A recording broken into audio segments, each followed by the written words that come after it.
Thank you, Whitney. Good evening, everybody. So, as Whitney said, my name is Sviatoslav Arshava. I teach mathematics at ECU. I've been here at ECU for 12 years now. Just to give you a little bit of background about myself, I grew up in Ukraine. Then I studied mathematics. I started studying mathematics in Russia. Came to the United States in 1994 for my PhD program. Afterwards, I've been really traveling quite a bit. I worked in Canada, I worked in Germany, and in quite a few places in the US before coming to ECU. Having lived abroad in many different places, I really appreciate that opportunity to visit many different places and learn about different cultures, meet different people, see how things are done in different places. So I'm really excited to offer this program. It's, as Whitney mentioned, it's a mathematics program, and I may be wrong. Whitney will correct me if I am, but I think it's probably not very often that you get mathematics study abroad programs.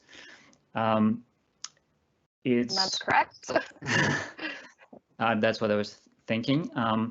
And it's the program that I have in mind is not a typical math course that you would have taken, perhaps.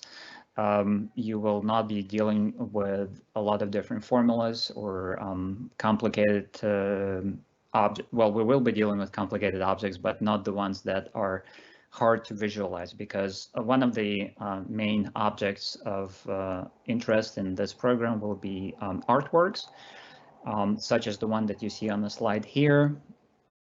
This slide is an example of Islamic geometric art. It's actually a sketch made by a famous Dutch artist, MC Escher. He made this sketch on a trip to Alhambra in Spain.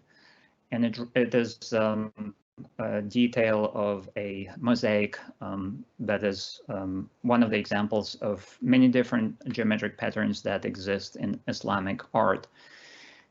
So there will be two kinds of art that we'll be looking at. The Islamic art, an example of which you just saw, and also the art of MC Escher himself. Who was inspired by his trip to Spain and went on to work throughout his life on creating works of art that were motivated by what he saw in Spain. And all of his works are very mathematical in their nature, just like the Islamic art, and I'll talk about this a little bit later. Let's take a look at the locations that we'll be visiting.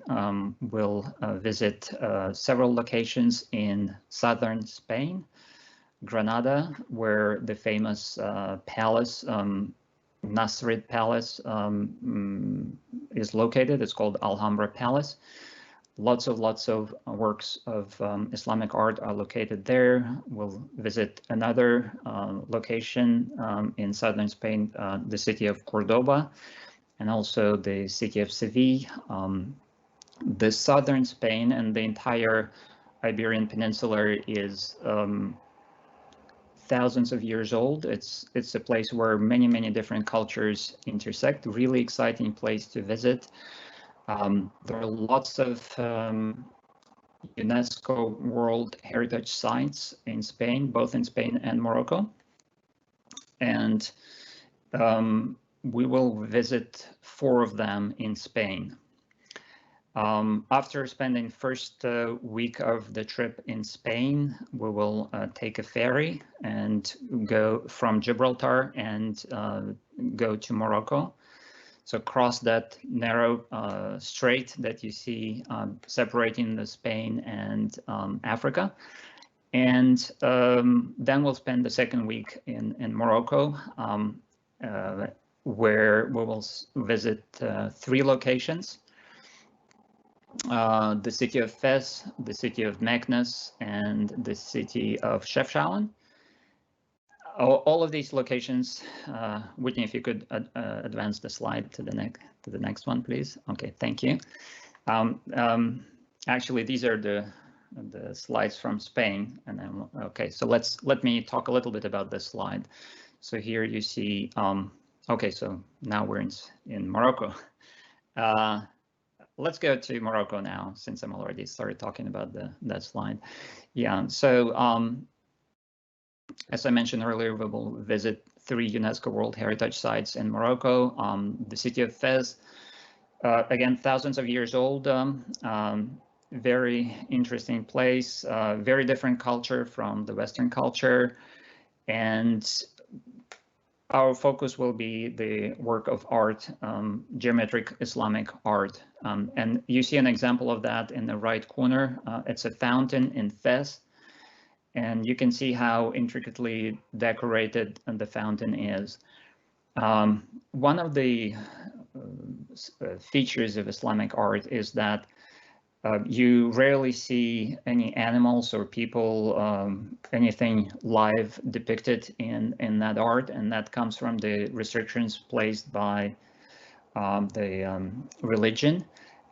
Islamic artists were not allowed to depict people or animals, and so they channeled all their creative abilities to working with abstract shapes, geometric shapes, colors. And they, over the centuries, they've created really intricate and fascinating examples, really stunning examples of this art. And so this is one type of art that this course will be about. In the middle picture here, you see barrels filled with different types of dyes that are used in creating the artworks that we'll be looking at. One of the particular types of decorations that we will be examining is called the zellage. It's a certain type of mosaics.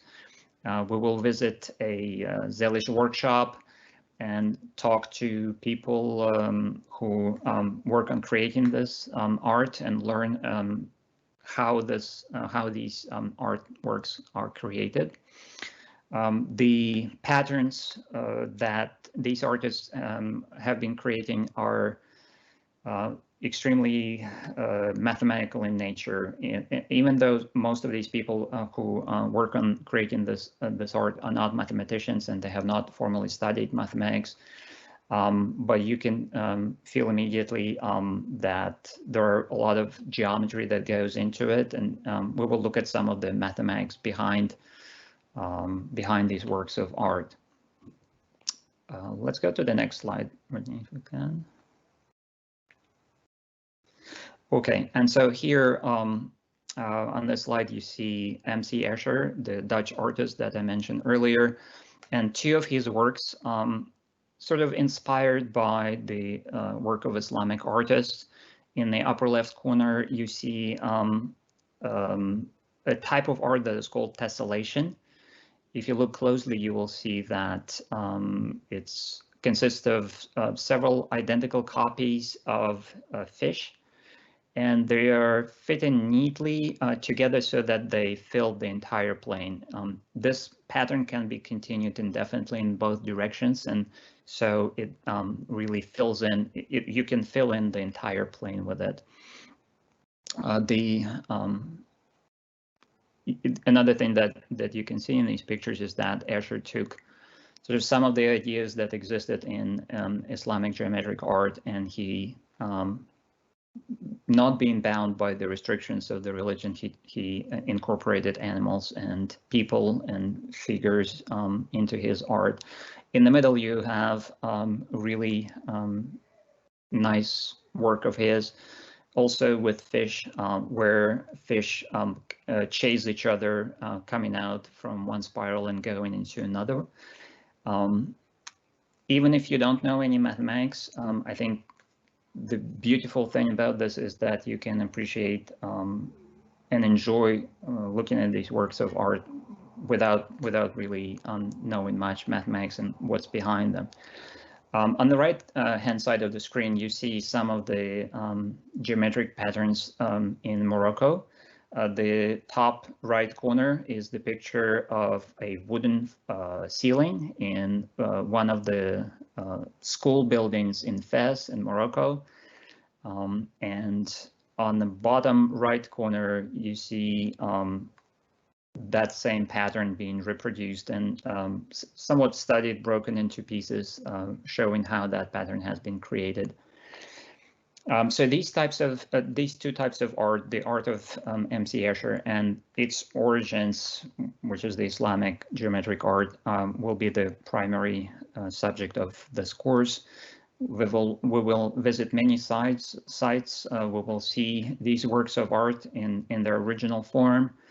We'll take some time to think about them, to sketch them, and learn a little bit mathematics that's behind all of this.